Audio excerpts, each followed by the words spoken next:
اعوذ باللہ من الشیطان الرجیم، بسم اللہ الرحمن الرحیم۔ جماعت پنجم کی اسلامیات میں آج کا جو ہمارا ٹاپک ہے وہ مسجد نبوی صلی اللہ علیہ وآلہ وصحبہ وسلم ہے۔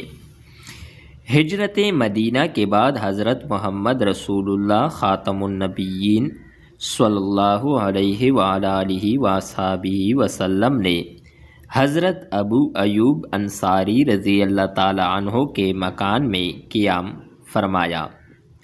اس کے بعد نبی اکرم صلی اللہ علیہ وآلہ وصحبہ وسلم نے سب سے پہلے مدینہ منورہ میں مسجد کی تعمیر کا ارادہ فرمایا۔ جس زمین کو آپ صلی اللہ علیہ وآلہ وصحبہ وسلم نے مسجد کی تعمیر کے لیے پسند کیا وہ دو یتیم بچوں سہل اور سہیل رضی اللہ تعالیٰ عنہما کی ملکیت تھی۔ ان دونوں بچوں نے اپنی زمین بغیر کسی معاوضے کے نبی اکرم صلی اللہ علیہ وآلہ وصحبہ وسلم کی خدمت میں پیش کر دی، لیکن آپ صلی اللہ علیہ وآلہ وصحبہ وسلم نے زمین کی پوری قیمت ادا کی۔ آپ صلی اللہ علیہ وآلہ وصحبہ وسلم نے اس زمین پر جو مسجد تعمیر فرمائی اسے مسجد نبوی کہتے ہیں۔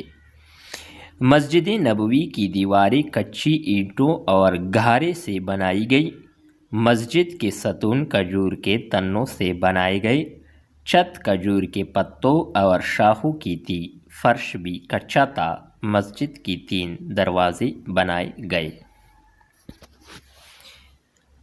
انصار و مہاجرین میں سے تمام صحابہ کرام رضی اللہ تعالیٰ عنہم مسجد کی تعمیر میں شریک ہوئی۔ خود نبی اکرم صلی اللہ علیہ وآلہ وصحبہ وسلم نے ان کے ساتھ تعمیر میں حصہ لیا۔ نبی اکرم صلی اللہ علیہ وآلہ وصحبہ وسلم نے امہات المومنین کے لیے مسجد سے متصل چند حجرے بھی تعمیر فرمائے۔